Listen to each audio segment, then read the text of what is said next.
कोकण की राजनीति में बदलाव जारी है। संगमेश्वर चिपलून के पूर्व विधायक सुभाष बने 15 फरवरी को एकनाथ शिंदे की उपस्थिति में शिंदे सेना में शामिल होंगे। उनके साथ रोहन बने और सैकड़ों कार्यकर्ता भी ठाकरे गुट छोड़ने को तैयार है। संगमेश्वर, चिपलून और लांजा में सुभाष बने की मजबूत पकड़ मानी जाती है। खुद सुभाष बने ने कहा कि वे विकास कार्यों के लिए शिंदे सेना में जा रहे हैं। इस राजनीतिक घटनाक्रम से ठाकरे गुट के भीतर हलचल तेज हो गई है, क्योंकि लगातार वरिष्ठ नेता पार्टी छोड़कर रहे हैं। कोणत्याही प्रकारचं राजकारण, कोणत्याही प्रकारचे दोषारोप, कोणत्यावरती कोणावरती राग नाही, रुसवा नाही, पण गेली अनेक वर्ष संगमेश्वर तालुक्याला आमदार नसल्याकारणानं अपेक्षित विकास होत नाही।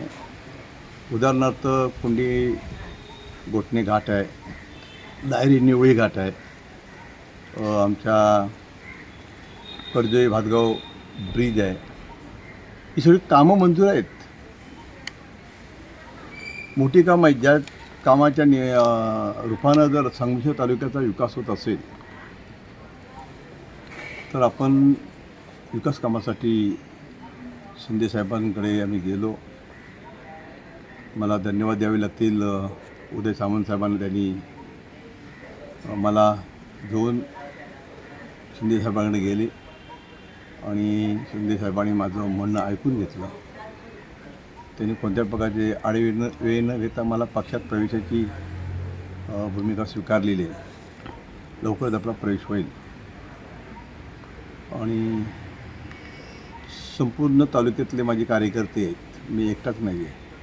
आणि त्या कार्यकर्त्यांनीसुद्धा ही जी भूमिका ही स्वीकारलेली आहे। सगळ्यांना आपापल्या गावामध्ये छोटी मोठी कामं आहेत, ती कामं झाली पाहिजेत, ती होत नाहीत, त्याच्यामुळे ते सगळे बेचैन आहेत। आणि गेली जवळजवळ 3 वर्ष जिल्हा परिषद पंचायत समिती ह्या स्थानिक स्वराज्य संस्थासुद्धा प्रशासनाच्या ताब्यात असल्याकारणाने तिथेही कोणत्या प्रकारचा न्याय मिळत नाही। आणि म्हणून शेवटी लोकप्रतिनिधीला कामं पाहिजे, विकास पाहिजे, गावांचा असेल, वाडीचा असेल, विभागाचा असेल, तर आपण सगळेजण विकासासाठी गेलेले आहेत। मी मगा म्हटल्याप्रमाणे कोणत्या प्रकारचा दोषारोप नाही आहे आणि ज्यांना मी सोडून येतो ते सुद्धा माझे मित्र आहेत, त्यांच्याबद्दल सुद्धा मला आदर आहे, आपलेपण आहे, आपलेपणाची भावना आहे। आम्हाला मिळालेल्या अधिकाराचा उपयोग त्यांच्यासाठी करता आला तोही करू। द्वेष, राग, रुसवा ठेवून कोणत्या प्रकारची आम्हाला भूमिका स्वीकारायची नाही आहे। आणि म्हणून मी जो निर्णय घेतला आहे तो तालुक्याच्या मतदारसंघाच्या हिताचा आहे असं मला वाटतं, म्हणून निर्णय घेण्यात आलेला आहे। ठीक, चालेल, थँक्यू।